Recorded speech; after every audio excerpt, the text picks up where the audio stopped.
أعوذ بالله من الشيطان الرجيم. بسم الله الرحمن الرحيم.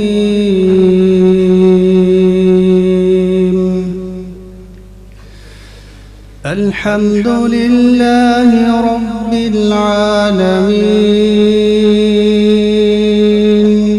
الرحمن الرحيم مالك يوم الدين.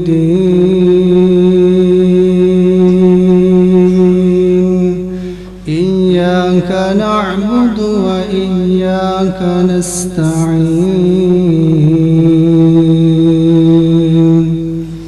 اهدنا الصراط المستقيم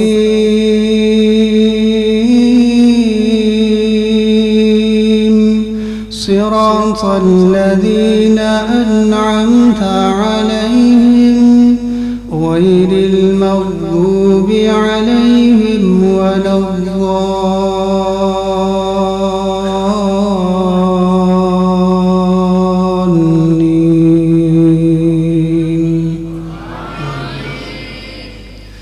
بسم الله الرحمن الرحيم.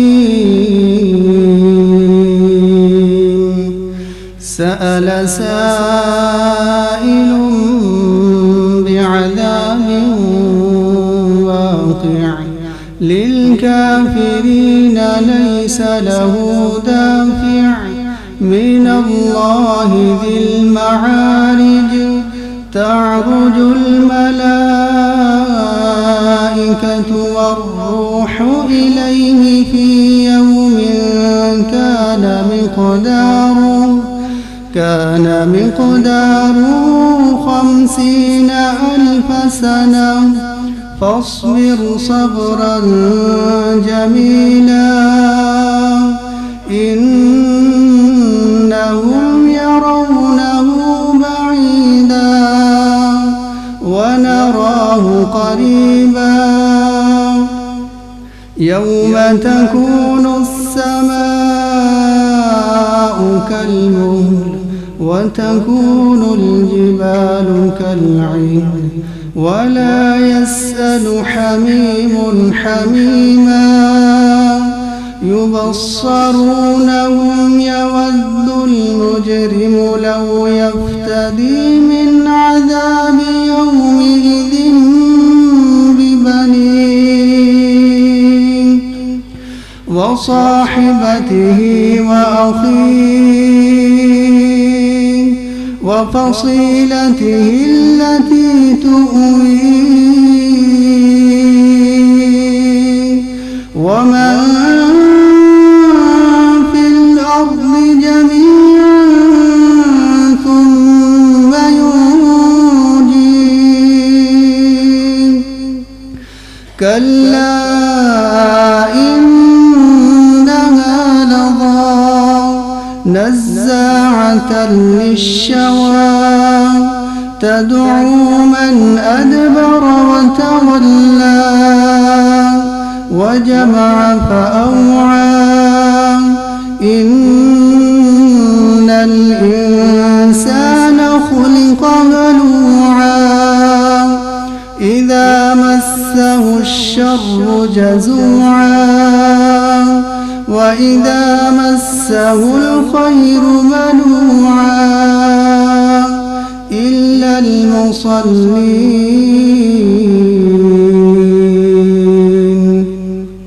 الذين هم عن صلاتهم ساهون والذين في أموالهم حق معلوم للسائل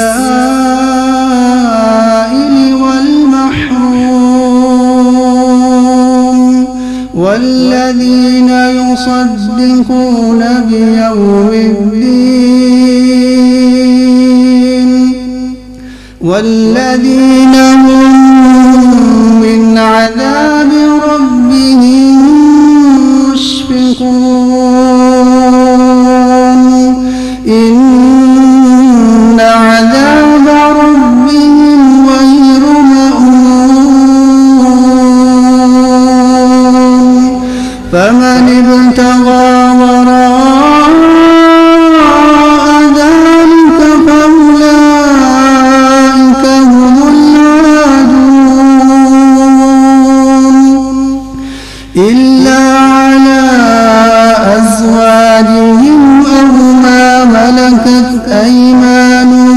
فإنهم غير ملومين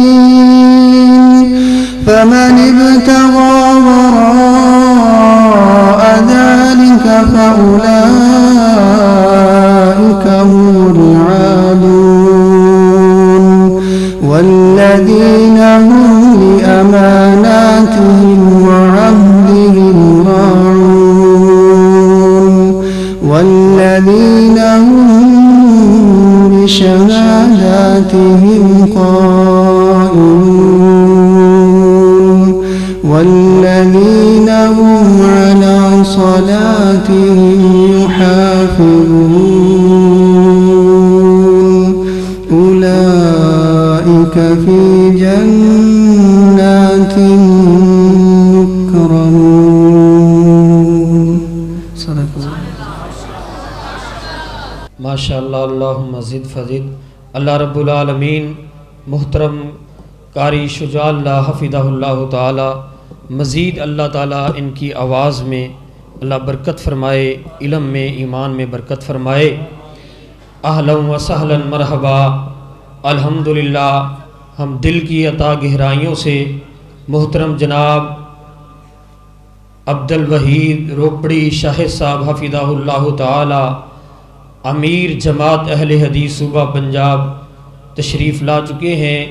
ہم ان کو اہلا و سہلا مرحبا کہتے ہیں، اور میرے اساتذہ اکرام محترم مناظر اسلام حضرت مولانا حافظ عبدالوہاب روپڑی صاحب حفظہ اللہ تعالی، شیخ الحدیث حضرت مولانا عبدالغفار روپڑی صاحب حفظہ اللہ تعالی، وہ بھی تشریف لا چکے ہیں۔ یہ قرآن کی محفل ہے، یہ قرآن کی شان ہے، یہ قرآن کی عظمت ہے کہ اللہ رب العالمین نے ہمیں جامع مسجد محمدی اہل حدیث کے اندر جمع فرمایا۔ اللہ تعالیٰ ہماری آج کی حاضری اپنی بارگاہ میں قبول فرما کے ہمارے لیے ذریعہ نجات بنائے۔